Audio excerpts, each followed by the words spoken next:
warahmatullahi wabarakatuh. Halo semuanya, perkenalkan aku Analfianti, salah satu anggota dari kelompok 6 dari S1 Kebidanan tingkat 1 kelas 1A. Dan di sini kami bertiga akan membahas tentang sistem integumen. Dan sebagaimana kita tahu bahwa sistem integumen itu merupakan jaringan terluas yang ada pada tubuh manusia. Dan sistem integumen ini terdiri dari kulit dan organ aksesoris. Organ aksesoris ini terdiri dari rambut, kuku, kelenjar keringat, kelenjar sebaceus, dan berbagai reseptor saraf yang berfungsi untuk menerima rangsangan dari luar. Sistem integumen sendiri berfungsi untuk melindungi struktur internal pada tubuh kita, mengatur suhu tubuh, melindungi tubuh kita dari paparan kuman yang akan menyebabkan penyakit, melindungi tubuh kita dari sinar matahari atau sinar ultraviolet, melakukan ekskresi pada keringat, dan untuk membantu memproduksi vitamin D.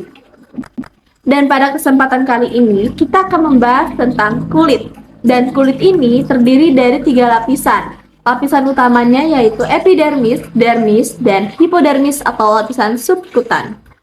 Yang pertama ada epidermis. Sebagaimana kita tahu bahwa epidermis merupakan lapisan terluar dari kulit kita. Dan epidermis memiliki 4 sel. Yang pertama ada sel keratinosit untuk perlindungan dan kekuatan pada kulit. Yang kedua ada sel melanosit untuk menghasilkan sel melanin dan memberi warna pada kulit serta melindungi tubuh kita dari paparan sinar ultraviolet atau sinar matahari. Yang ketiga ada sel Merkel, dan sel Merkel ini berfungsi untuk indera peraba. Dan yang terakhir ada sel Langerhans. Sel Langerhans ini berfungsi untuk sistem imunitas atau sistem kekebalan tubuh. Epidermis juga memiliki 5 lapisan. Yang pertama ada stratum corneum. Nah, stratum corneum ini adalah lapisan sel mati yang berfungsi untuk mencegah penguapan air. Yang kedua ada stratum lucidum. Nah, stratum ini untuk berfungsi pelindungan tambahan pada kulit tebal. Dan yang ketiga ada stratum granulosum. Stratum granulosum ini berfungsi untuk memproduksi lemak dan pelindungan pada zat asing yang masuk ke dalam tubuh kita. Lalu yang keempat ada stratum spinosum. Nah, pada lapisan ini ada lapisan yang berfungsi untuk memperkuat struktur kulit kita dan melawan infeksi virus. Dan yang terakhir ada stratum basal. Nah, lapisan stratum basal ini adalah lapisan yang paling aktif pada lapisan epidermis karena dia itu sangat aktif untuk memproduksi sel kulit baru. Dan pada stratum basal ini mengandung melanosit. Mungkin itu saja penjelasan singkat tentang epidermis, dan selanjutnya akan dilanjutkan oleh teman saya yang akan membahas tentang dermis dan hipodermis. Perkenalkan, nama saya Janati Sucilestari dari kelompok 6 akan melanjutkan pembahasan materi sistem integumen bagian dermis. Dermis atau kutan yaitu lapisan kulit di bawah epidermis. Nah, penyusun utama dari dermis adalah kolagen, membentuk bagian terbesar kulit dengan memberikan kekuatan dan struktur pada kulit. Dermis itu memiliki ketebalan yang bervariasi tergantung pada daerah tubuh kita. Dermis terdiri atas 2 lapisan dengan batas yang tidak nyata, yaitu stratum papillare dan stratum retikular. Dermis merupakan bagian penting di kulit yang sering dianggap sebagai true skin karena 95% dermis membentuk ketebalan kulit. Dermis adalah tempat ujung saraf perasa, tempat keberadaan kandung rambut, kelenjar keringat, kelenjar-kelenjar palit atau kelenjar minyak, pembuluh-pembuluh darah dan getah bening, serta otot penegak rambut atau musculus arrector pili. Ketebalan rata-rata kulit dermis itu diperkirakan antara 1-3 mm dan yang paling tipis terdapat di kelopak mata serta yang paling tebal terdapat di telapak tangan dan telapak kaki kita. Dermis terdiri atas kolagen yang membuat kulit berkerut kembali ke bentuk semula. Berkurangnya protein akan menyebabkan kulit menjadi kurang elastis dan mudah mengendur, sehingga akan timbul kerutan. Luka di kulit dapat menimbulkan bekas permanen. Nah, seperti luka di tangan saya ini. Karena apa? Karena dermis itu tidak dapat memperbaiki diri sendiri seperti yang dimiliki kulit ari atau epidermis. Terdapat dua macam nih kelenjar dalam dermis, yaitu kelenjar keringat dan kelenjar palit. Pertama, ada kelenjar keringat atau sudorifera. Kelenjar keringat itu terdiri dari fundus atau bagian yang melingkar dan duet, yaitu saluran semacam pipa yang bermuara pada permukaan kulit membentuk pori-pori keringat.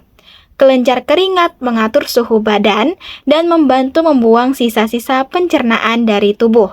Kemudian, di dalam kelenjar keringat terdapat dua jenis nih, yaitu kelenjar ekrin dan kelenjar apokrin. Yuk kita bahas tentang kelenjar ekrin.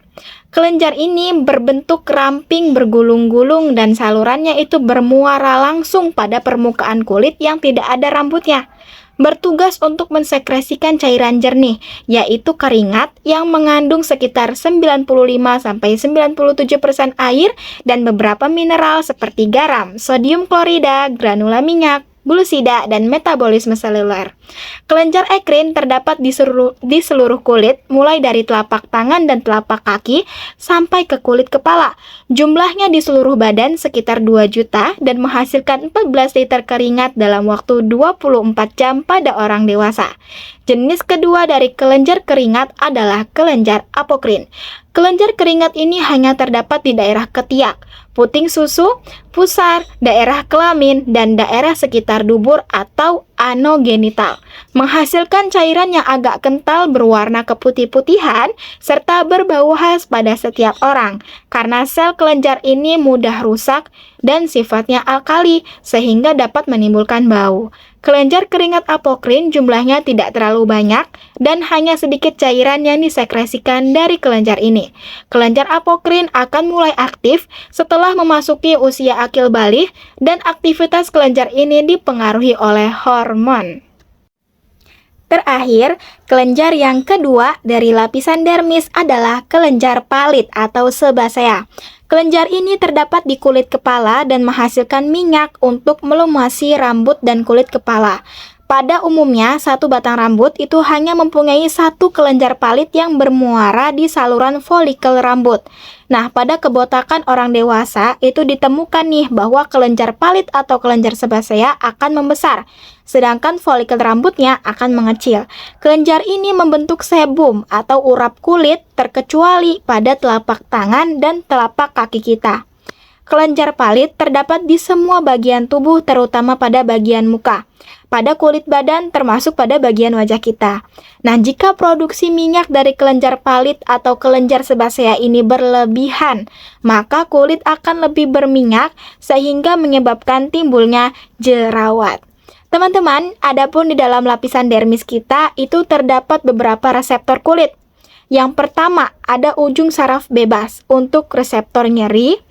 Yang kedua, ada Meissner corpuscle untuk mekanoreseptor dan sentuhan ringan. Yang ketiga, ada Krause and Bulbs untuk termoreseptor. Yang keempat, ada corpuscle Pacini untuk reseptor tekanan dalam. Dan yang kelima, ada corpuscle Ruffini untuk reseptor tegangan atau gaya tarikan. Sekian materi dermis yang dapat saya bahas, kurang lebihnya mohon maaf. Pembahasan selanjutnya akan disampaikan oleh rekan kelompok 6. Assalamualaikum warahmatullahi wabarakatuh. Izin memperkenalkan diri, nama saya Fiska Mutiara Hikmah dari jurusan S1A Kebidanan dari kelompok 6. Ingin menjelaskan lapisan hipodermis atau lapisan subkutanus. Kelanjutan dari lapisan dermis terdiri atas jaringan ikat longgar berisi sel-sel lemak di dalamnya. Bulatan-bulatan kuning di gambar ini mengilustrasikan jaringan adiposa yang berfungsi sebagai cadangan makanan di dalam lapisan hipodermis. Hipodermis ini terdapat ujung saraf tepi, pembuluh darah, dan getah bening. Tebal tipisnya jaringan adiposa tidak sama tergantung pada lokasi di bagian abdomen atau perut. Ketebalan jaringan adiposa ini dapat mencapai 3 cm, sedangkan di kelopak mata sangat sedikit fungsinya. Jadi fungsi lain jaringan adiposa ini adalah sebagai isolator panas bagi tubuh. Jadi mengenai lapisan pada kulit, sekarang kita lanjut ke kelenjar pada kulit. Yang pertama itu ada kelenjar keringat, terbagi menjadi 2. yaitu ekrin dan apokrin. Yang pertama, ekrin merupakan kelenjar keringat tubuler atau berbentuk seperti tabung. Nah, seperti tabung sederhana yang berbilik, tidak terhubung dengan folikel rambut serta tersebar luas di seluruh permukaan kulit, terutama itu pada dahi, telapak tangan, dan kaki. Sekresi keringat dari kelenjar ekrin mengandung air yang mengandung banyak garam. Fungsinya itu untuk membantu pendinginan, penguapan, mempertahankan suhu tubuh. Jadi fungsinya itu untuk mempertahankan seluruh tubuh. Kelenjar keringat yang kedua adalah apokrin. Ini kelenjarnya besar dan bercabang. Letaknya ini terbatas pada bagian tubuh tertentu, misalnya pada ketiak, area payudara, area genital. Kelenjarnya itu berdekatan dengan folikel rambut. Sekresi kelenjar ini awalnya tidak berbau, tetapi kemudian akan berbau karena akan ada peran bakteri. Jadi itulah kenapa ketek itu berbau ya. Yang terakhir adalah kelenjar sebaceous. Kelenjar ini mengeluarkan sebum yang dialirkan ke folikel rambut. Sebum adalah campuran dari lemak, zat lilin, minyak, dan pecahan-pecahan sel sebum. Terus berfungsi sebagai pelembut kulit bakteri, sida, dan pembunuh bakteri, serta pertahanan terhadap evaporasi atau penguapan air pada kulit. Sekarang kita akan bahas mengenai reseptor yang terdapat pada kulit, yaitu sel-sel saraf. Di gambar ini sel-sel saraf diilustrasikan dengan warna kuning. Kuningnya terdapat 7 reseptor kulit, yaitu sebagai berikut. Yang pertama adalah lempeng atau cakra Merkel, terdapat pada lapisan dermis ini. Sudah dibahas oleh teman saya ya. Merupakan ujung saraf yang berfungsi sebagai reseptor terhadap tekanan ringan. Nah, merasakan permukaan kasar dan perubahan tekstur pada benda, misalnya saat kita memegang pena. Nah, reseptor ini itu ditemukan pada kulit yang tidak berambut, misalnya kayak ujung jari, dan di antara folikel rambut pada epidermis. Selanjutnya, ujung saraf bebas. Nah, ini tidak memiliki selaput atau kapsul, berfungsi sebagai reseptor terhadap rasa sakit, gatal, dan temperatur. Baik temperatur tinggi atau panas, dan temperatur rendah atau dingin, ujung saraf bebas juga bisa. Nah, berfungsi sebagai halnya lemfe Merkel. Jadi, jika ada tekanan pada kulit juga bisa dirasakan ya. Sel saraf ini selanjutnya ujung saraf yang terdapat pada akar rambut berupa serabut saraf yang mengelilingi folikel pada rambut untuk mendeteksi pergerakan pada rambut karena ada serabut. Nah, sarafnya, maka ketika rambut kita dicabut, maka akan terasa sakit. Corpuscula maester atau juga disebut corpuscula tahtil. Ini berbentuk elips ya.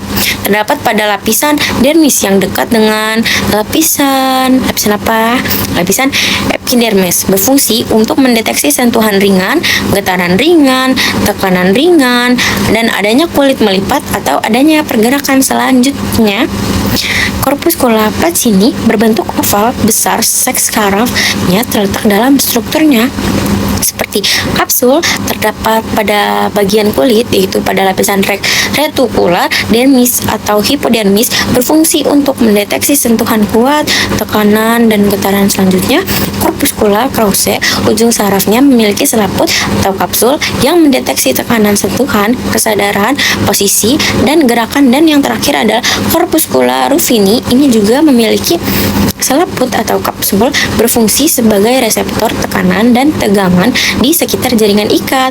Sekarang kita akan bahas mengenai rambut-rambut. Nah, merupakan pemanjangan struktur yang terkeratinasi yang berasal epitelium dermis yang disebut sebagai folikel rambut. Jadi, yang memanjang ini berasal dari folikel. Pada bagian folikel terdapat otot arektor ilir, misalnya saat kita merinding, baik karena kedinginan atau merasakan ketakutan.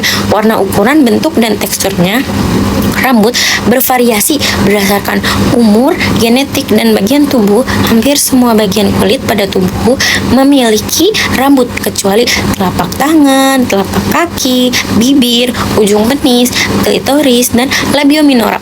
Pemanjangan rambut tidak terjadi secara terus-menerus, tetapi diikuti oleh periode istirahat. Setelah periode pertumbuhan, pertumbuhan rambut dipengaruhi oleh hormon seks, terutama androgen. Demikian penjelasan saya tentang hipodermis.